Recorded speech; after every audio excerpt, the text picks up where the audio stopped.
Right, so I'm going to tell you what's going to happen now in the UK after all that I've said. Now, me saying this does not mean that I'm directly or indirectly planning this or talking about this with anybody to do this. This is just my prediction that I've decided of my own head. Just thought I'd make that very clear for legal purposes in case this video is ever used against me in the court of law. Okay, disclaimer. I'll tell you what's going to happen. Basically, the number of people in Just Stop Oil is going to continue to rise in the UK. We're going to continue shutting down the city of London and other cities in the UK. It's going to hit a tipping point where the number of people being recruited grows exponentially because people see more people joining means it's safer to do so because they've not got the room in the prisons or the police are running, don't have enough police to deal with it anymore. And at that point, the people are either going to have their demands met where the government is going to back down and do everything the people are going to say, or the people are going to take the power from the government, where the government no longer has power. And they're going to take the power from the corporations who have all the money, who own the politicians and the government. And they're going to create a citizens' assembly where people are selected by random from the UK population to come to Parliament, serve as like a MP, like a jury, like someone who makes decisions. They strict rules where they're not allowed to take money from any person, otherwise it's prison if they do that. They get paid enough money to have an okay life, and when the time is finished, it's finished forever. No more career politicians. You get picked at random. Oh, okay. You get a letter through the post one day saying you've been selected by random to help run your country. Something different. Okay. Yeah, it would be very different. It'd be good. And once this happens in the UK, people around the world are going to be shocked when they go look at their governments that aren't working properly. And they're going to do the same. It's going to spread. It'll spread through Europe. It'll spread through France and Germany and Italy. Some countries will crack down with pure violence and police brutality, but it will continue going stronger all around the world until it does spread all around the world. And we create a global government or a couple of global governments that prioritise the well-being of human beings and the well-being of nature above all else, above greed, above profit, above financial profit. Yeah. And that is the only way we are actually going to be able to stop the breakdown of the climate, Earth's climate. Because currently it's all about profit, isn't it? Yeah. It's lining someone's pockets. Well, let's look at it this way, right? A tree cut down and made into planks is worth more money than being left alone. That's a problem. That's a problem with the system that runs a country. I just think this is a really big problem here. Yeah. Because it's affecting many people's profit. It's like a really, really big issue.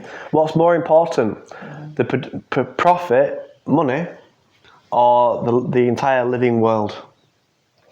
Well, the entire living world, obviously. Let's say we're in a massive. Let's say we break the climate, right, for money, and you sat there and you've got your billions of pounds, but now the rain has stopped, and the crops have failed, and the shops are empty. Can I ask you a question? If you couldn't buy food, like if there was a big drought and all the food crops died and all the shops went empty, like in COVID when there's no toilet roll, if you couldn't buy food anywhere, how long would the food in your cupboards last? For about a week or two. Okay. And what would you do after they run out? Well, you can't buy any more, can you? No. You die.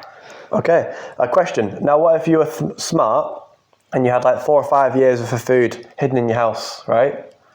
Let's say one of your neighbours finds out about this, and he's a dad, and he's got 2 kids, and his kids are starving with no food, and they're going to die if he doesn't get food, and he comes and asks you for some of your food, and you say no.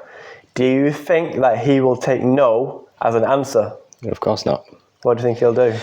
He'd probably fight you for it, wouldn't he? Yeah. So it's life or death. Yeah. And what about the next man? And what about the other 20 people on your street? Once they all find out you've got food in your house? Same again, it would be another fight. We fight 20 people. Well, you can't, can you? No. So It's chaos. you gotta. That's what it you is. Gotta share it. Yeah. That situation is called social breakdown. Once the social system, our society, is only possible because the climate system is healthy. Once the climate system falls, the social system falls afterwards. And it breaks down into chaos, fighting, Understandable. Yeah. looting, murdering, starving, and every worst part of humanity. That is what we have to stop from happening. We have to be smart now, whilst we still have money and technology and food. We need to plan now and act now and change everything now. So how long would you think humanity has? Let's say if we had another 500 years left. Oh, not that long. No. Nowhere near that long. Somewhere between, I would say, for total societal collapse, if you're going to look at the current science, I would say somewhere between now and 100 years, like it being finished. Doesn't sound long, does it? No, it's not. But they say we don't even know how much fuel or we don't know how much crude oil is still under the ground. We know we have a carbon budget. So the scientists have done the maths and they've calculated, like, if we release X amount of carbon, then we will likely set off these tipping points, which will then produce more carbon and more methane than we ever could, even if we tried. So they've produced a carbon budget, which if we can't release more than this amount of carbon, and that, I don't remember the number, it's like so many 100 billion tons of carbon. But at the rate that the world's releasing carbon, we will pass that point of carbon budget run out in about 5 or 6 years. And that's the point it becomes completely irreversible. It could be sooner than that. Well, So it doesn't matter when the final collapse finishes. The final collapse of the Earth system, it won't just go along fine one day and go bang, like, all in one day. It'll go down and then start going down and never, ever, ever start going up again. It'll go down and it'll run right down to zero. It'll be the loss of our ecosystems, the loss of our fish, the loss of our forests, the loss of our rain, the loss of our soils. Every desert in the world is expanding in every direction. The Gobi Desert in China is expanding in every direction. I've heard about that, yes. Yeah, the Sahara Desert is expanding in every direction. Every desert on Earth is expanding. You can't survive on a desert planet. On a desert planet with no rain, you could starve to death or sat next to £1 million. Which is pointless. Well, £1 million stacked up in plastic notes, you know, or on your phone. Yeah. It's worthless. It's worthless. You can't eat it. That's it. You can't put life back into the soil. You can't, bring the rain from the skies with your money. That's right. Nature is our greatest ally. We need to change the way that we grow our food as well, because the way we grow food is we take up vast amounts of land to grow food, and the way we use the land doesn't help biodiversity. It damages it, because we grow in monocrop culture. We grow the same plant in lines for miles, and this is not healthy for the land and for the ecosystem. We either need to start planting using permaculture, where you have like lots of different plants, maybe like 7 or 8 plants all together, working together. Each plant does its own purpose, and it works as a more of a healthy ecosystem with insects and things working all together. Or, I'd say and as well, not or. We need to start mass producing now indoor vertical farming systems.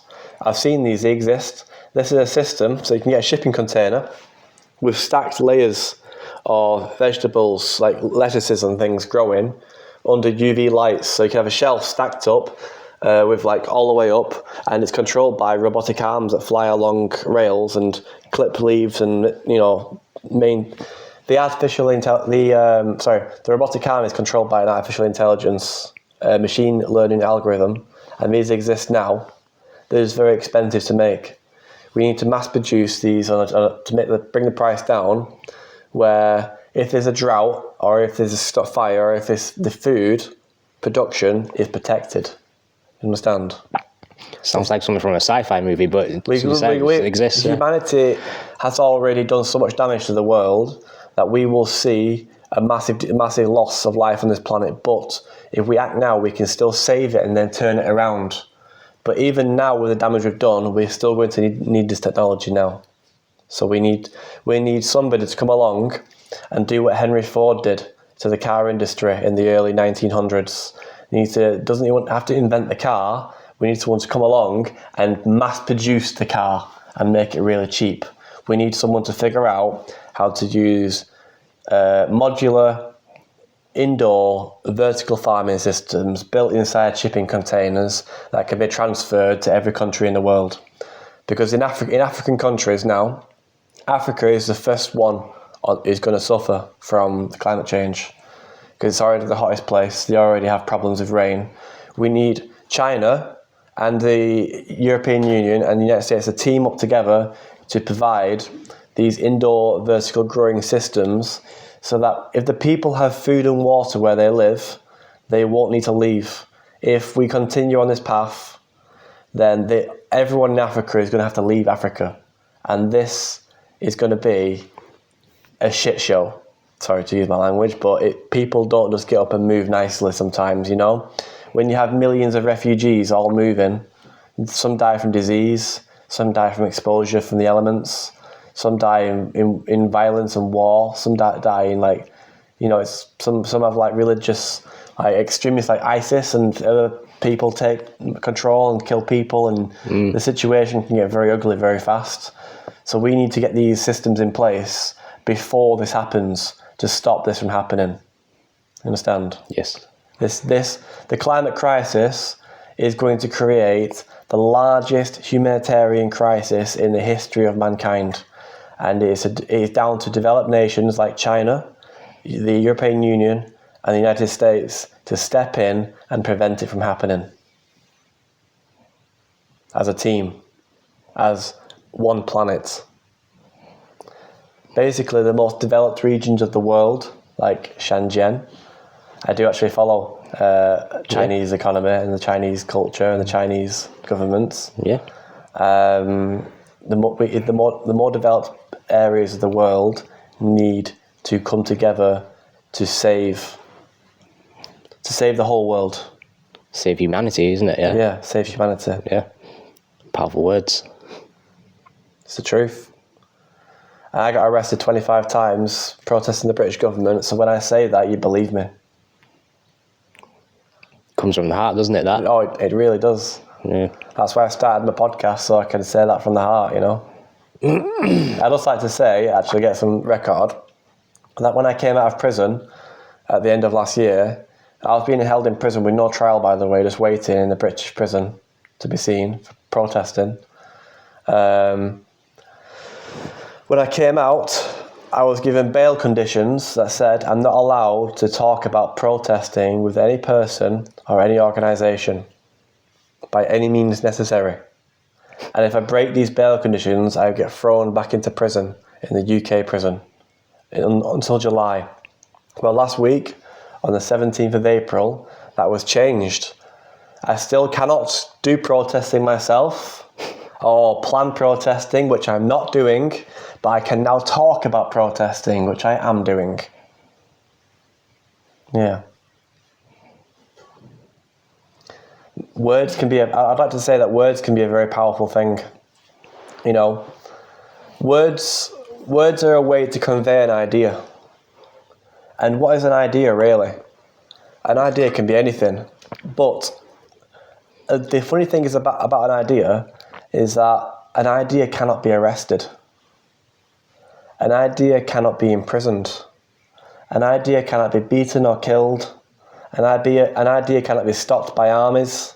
The biggest armies in the world can't stop an idea. And words are the way to convey ideas. And there's an idea, the idea I want to convey to you and to the world is that this is humanity's last chance. Climate change has been ignored long enough. The other idea is that the governments of the world are not going to come and solve this problem. They're just not. They care too much about money. And this final idea if you love this world, if you have children or nieces or nephews or grandchildren or any children in your life that you care about, and you want them to have a future on this earth where they have food and water and safety, then it is down to you personally to really ask yourself, what can I do? Am I doing everything that I possibly can? When I started this stuff, that is what drove me into action. I asked myself, am I doing everything that is within my power to prevent this, the greatest chapter of suffering in human history? And I can put my hand on my chest and honestly say that I have done absolutely everything that I possibly could. And even if I fail, I will look back at all them arrests and all that time in prison and think, I'm glad I did that. I'm glad I did that, because I don't think I would be able to look at myself in the mirror if I didn't do that. And that's the truth. You know? I get emotional when I think about that, but it's the truth. Words And it until needs the to be grave. heard. What? Words until the grave. Yeah, it's more about that. It's about your what's the word now? Your integrity. Like, I have my integrity. I know that I'm doing the right thing. Even if the UK law says I'm doing the wrong thing, I know I'm doing the right thing. And no court, police, or judge can take that from me. They can throw me in. I was thrown into a police cell after police cell after police cell after protesting, and I sat there and I'm thinking, I have this light in here, my integrity, and they cannot take that from me. When I was in prison, they cannot take that from me. You understand? It's in here. That's it. There are currently around 10 people in the United Kingdom in prison for peaceful protesting. My friend Marcus and Morgan have just been given a prison sentence of 2 years and 7 months. They've already been in prison for 7 months waiting for the trial. They climbed on a bridge and with ropes and hung on the bridge and closed the full bridge, shutting down the M25 for 3 days. Because they were trying to raise the alarm on this issue, climate emergency, and now they're paying the price for it. They're in prison right now. Quite a crazy thing to do, isn't it? But, My friends. Yeah. But it is for the right reasons, as you said. Well, when we first started, we were blocking roads, and people said to us, why don't you take the fight, the protesting, to the oil companies, to the organised companies? Why don't you take it to the government instead of the people on the roads? So we did. We took it to the government, we took it to Parliament Square, and when we did, the news didn't care. They didn't put it on TV. Nobody heard about it. We took it to the companies. We went to the oil silos all over the country, and we cut through the fences, and we run and we climb on them, and we chain ourselves to them, and you climb up high on the roofs, and they have to close everything down because they don't. There's millions of litres of petrol, and they don't know why you're there. You could have matches for all they know. So they have to shut down a multi-million-pound site and make everybody leave, because it cost them £50 million a day to be closed, one of the terminals, and they have to close it to get everyone down safely. So we did that for weeks, and the UK petrol stations were running out of petrol, and the news said nothing. Nobody in the country knew what was happening or why. I've not heard that, yeah. Exactly, no one's heard about. So we did take it to the oil companies. We did take it, but the news only seems to be interested in crazy, outrageous. You got to cause outrage to get noticed on the British media. You have to do something that's outrageous, which means it's people see it and be like, "What?" Yeah. Some people get angry. Yeah. But it's to get the attention on this issue, this problem, because we're out of options now. When you in the UK, I don't know about other countries, but when you go on a march, you all come together and march down the road, you get ignored by the government. When You sign petitions, so the government have to talk about something. You get 100,000 people to sign a letter to government. They have to talk about it, but the politicians don't have to go and listen. So they don't listen. Nothing happens to get ignored. When you write a letter to your personal MP in your city in the UK, it gets ignored. So when you become a scientist and you spend your whole life studying in climate science to become the highest expert in your field, and all the certificates to say that you can prove everything you're talking about, and you say that to the government, and you even get a job working for the government, you still get ignored. The UK scientists that work for the British government are being completely ignored by the British government. So when all those options are gone, there's only one option left. Non-violent, peaceful, civil resistance. Resisting the British government illegally, peacefully. And the idea behind non-violence is 2 scenarios, right? First scenario, the protesters are fighting back with the police, and the police beat them up and throw them in prison. The people see this and think, well, they deserve that for fighting with the police. You shouldn't, they're a bunch of, idiots. Yeah. Second scenario, the protesters are causing lots of traffic to be stopped and costing the government millions of pounds, but remaining respectful and peaceful. And the police come and beat them with violence and throw them in prison. The second one, it's better because the police feel bad. The people watching feel bad. The people hear about it think that's wrong. These people are peaceful. They should not be in prison. My friends are peaceful, good, kind, peaceful, intelligent people, brave people.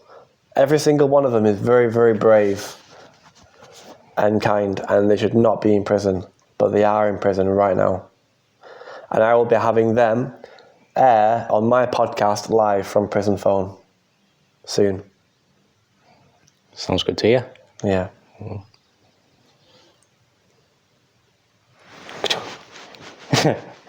Powerful story.